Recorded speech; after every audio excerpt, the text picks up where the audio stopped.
Assalamualaikum warahmatullahi wabarakatuh. Perkenalkan, nama saya Dadang Saidin sebagai peserta PLDP 3 Akuntansi dan Keuangan Angkatan 21.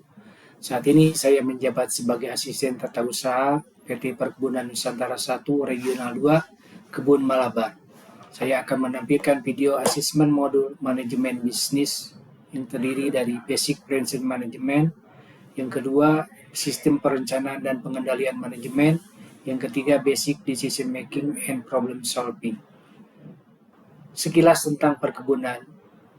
Usaha perkebunan adalah usaha yang meliputi kebun dan pabrik yang bekerja sesuai dengan sistem yang baku sehingga membentuk komunitas dan berinteraksi dengan lingkungan sekitar. Perkebunan menghasilkan produk komoditas sebagai penyedia bahan baku, sebagai pengolahan bahan baku menjadi produk, sebagai pemasaran produk, sebagai secara fisik meliputi kawasan dan wilayah. Fungsi perkebunan ada 3, yaitu ekonomi, ekologi, dan sosial budaya. Karakteristik proses bisnis yaitu keunikan dalam aspek sosial budaya dan politik, keunikan karena ketidakpastian produksi atau faktor genetis, keunikan dalam campur tangan pemerintah, keunikan dalam struktur persaingan dan rantai pelaku usaha. Pokok-pokok permasalahan perkebunan yang pertama, produktivitas dan kualitas produk pada on-farm masih rendah. Kedua, sentra produksi on-farm tersebut tersebar di daerah. Ketiga, persaingan bahan baku yang relatif kurang sehat. 4, industri pengolahan atau off-farm belum berkembang. 5, pajak dan berbagai pungutan, ekonomi biaya tinggi. 6, kualitas dan komitmen SDM perkebunan relatif masih rendah. 7, tekanan isu global atau lingkungan, keamanan pangan, dan lain-lain. Yang kedua yaitu sistem perencanaan dan pengendalian manajemen. Sistem perencanaan dan pengendalian manajemen. Manajemen adalah proses perencanaan, pengorganisasian, menggerakkan, dan mengarahkan serta mengontrol aktivitas organisasi agar tujuan organisasi dapat tercapai.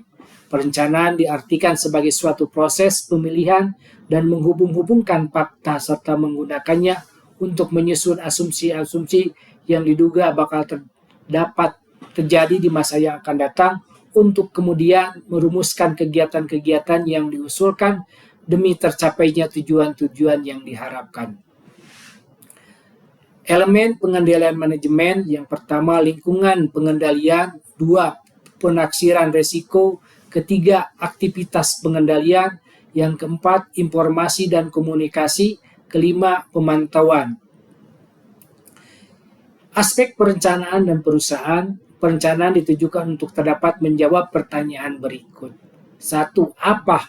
Merumuskan apa yang menjadi tujuan atau target ingin dicapai oleh organisasi atau perusahaan. Kedua, siapa?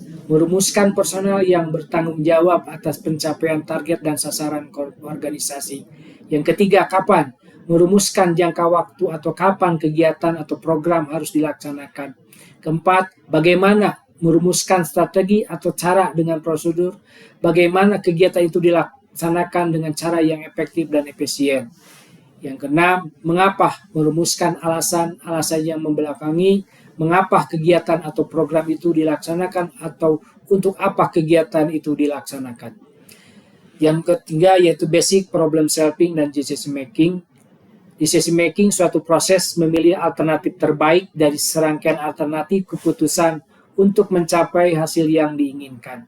Serangkaian terdapat yang dilakukan dalam mengidentifikasi masalah, memilih suatu alternatif dan evaluasi keputusan dari informasi atau data yang diperoleh dari berbagai sumber. Decision making perspektif, yang pertama relational decision making, yang kedua bond reality, yang ketiga instant decision making. Rational decision making mengasumsikan rasionalitas. Yang pertama, pengambilan keputusan sepenuhnya objektif dan logis. Yang ketiga, pengambilan keputusan memiliki tujuan yang jelas dan spesifik. Yang ketiga, pengambilan keputusan yang tepat akan mengantarkan ke pemilihan alternatif yang maksimal untuk mencapai tujuan.